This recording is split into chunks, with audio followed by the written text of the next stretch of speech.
Hill sprints bring out something that you can't really get in the weight room, something that you can't really get on the track. All the guys that I know that worked out in the hill, they were a cut above the other competition around the league, and they had long careers, said Hall of Fame linebacker Mike Singletary.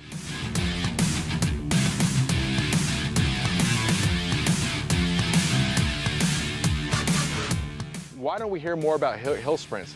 I think there's a very simple reason for that. You don't hear about people on infomercials, celebrity trainers, and all the other woo-haws talking about it because they don't make money off it. The only thing hill sprints benefit is you. In professional football, in my opinion, arguably the best running back of all time, Walter Payton, used his primary modality of training the offseason was hill sprints.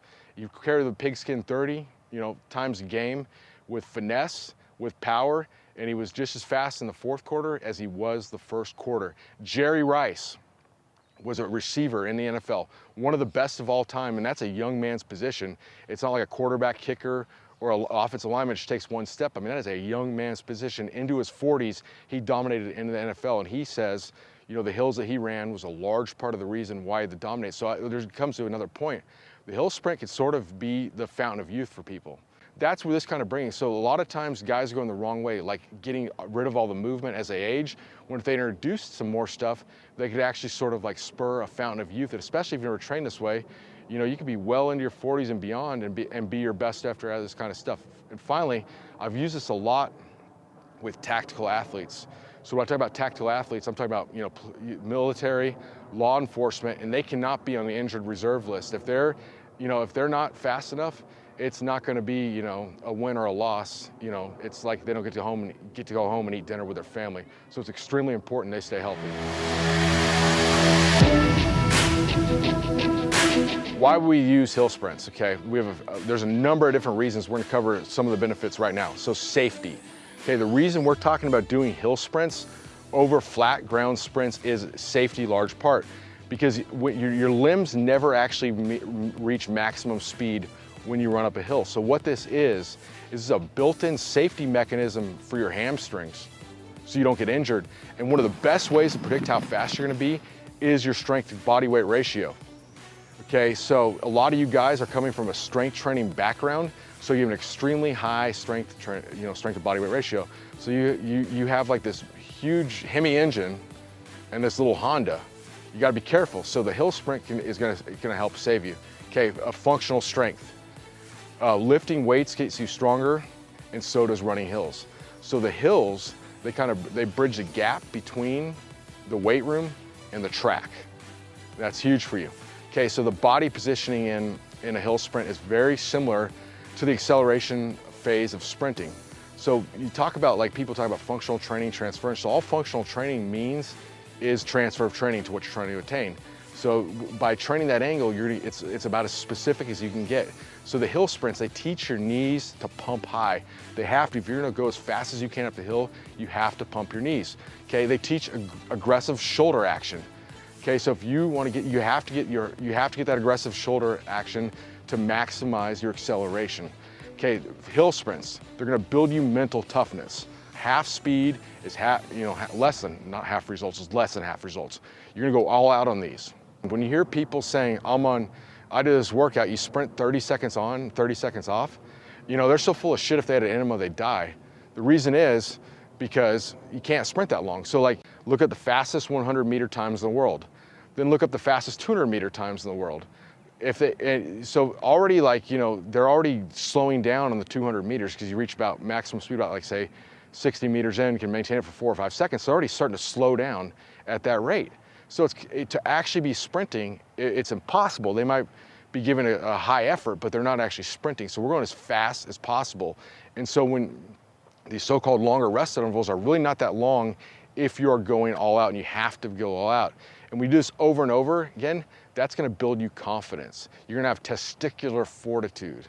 Hill sprints are gonna increase your conditioning and improve your body composition, because you think about it, and you look at when you start to introduce hills into things or add additional weight to somebody, how many more calories they burn, how much their heart rate increases and all that kind of stuff. And It's way higher. The metabolic demands sprinting up a hill is so much higher than doing it on flat ground. And from a fat burning standpoint, it's better too, because think about it, you're not gonna get the ultimate, fat burning from keeping your heart rate at a steady state. It's spiking it up, bringing it back down, spiking it up, bringing it back down. So that's gonna have an amazing effect on your body composition. You think about it, sprinters, a lot of times are some of the best built athletes in the world, in my opinion. So now we're gonna get into warming up for the hill sprints. Some of the benefits of a proper warm-up are improved performance, increased muscle contraction and relaxation speed, more efficient movement patterns, reduced muscle stiffness, improved oxygen utilization, improved motor unit recruitment for all-out activity, i.e. more coordinated movements with increased intensity. Some of the guidelines for hill sprints now, like always, warm up. The steeper the hill, the better the hill. And this should be a difficult hill to walk up, let alone sprint up. Trouble finding a hill? We at least know you got a smartphone or access to a computer if you're watching the video. So Google it, okay? So then now when you're actually sprinting, push your knees up. I don't want you clunking your heels on the ground. Do hill sprints after you lift weights or on an off day. Sprint means balls to the wall. Great results can be achieved twice weekly, and that's what you're gonna get with the PDF program included. Here's the warm-up we're gonna do is, we want to do about 5 minutes of moving around. So in this weather here, it could be a slight jog, brisk walk here. You just walk up and down this hill for 5 minutes. You got it covered. It's about 95 degrees right now. And it's gonna get hotter as the day goes because it's early right now. Okay, after that, we go into the dynamic stretching. For the dynamic stretching, we're gonna walk on your toes for 2 sets of 15 yards.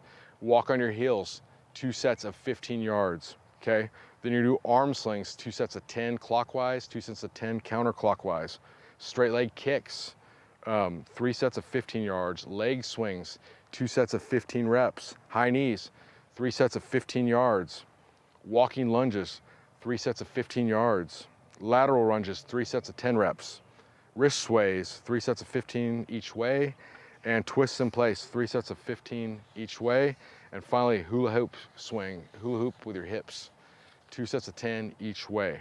Then after that, we'll do a hill, run the hill at 60%, one at 70%, one at 80%, one at 90%, then boom, it's time to go. So what that means is, 60%'s a jog, 70%'s a little faster, 80%'s faster, 90% you're kind of like not quite hitting it all out, but you're right before that point where you've just fully hit the gas.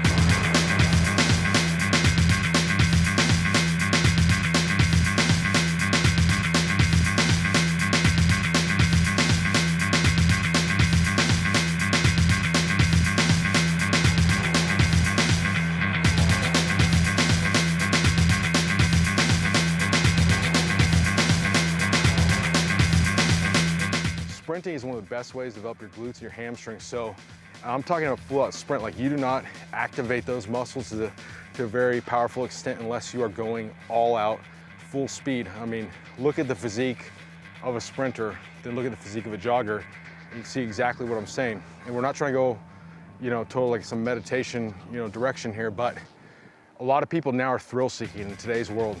They go to restaurants, they can't have a conversation and they're on their iPhone. It's like they're not fully engaged in Instagram, they're not fully engaged in dinner, they're not fully engaged in the conversation, like a little piece of attention everywhere. So what they do is they thrill seek, Hey man, there's this new course in Vegas.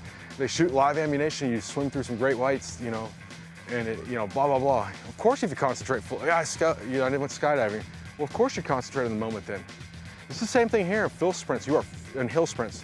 If you go all out, you are fully concentrated in the moment. And that is how you're gonna know yourself and just fully get to your deepest point and immerse yourself in the present moment by going all out in these hill sprints. There's nothing else like it.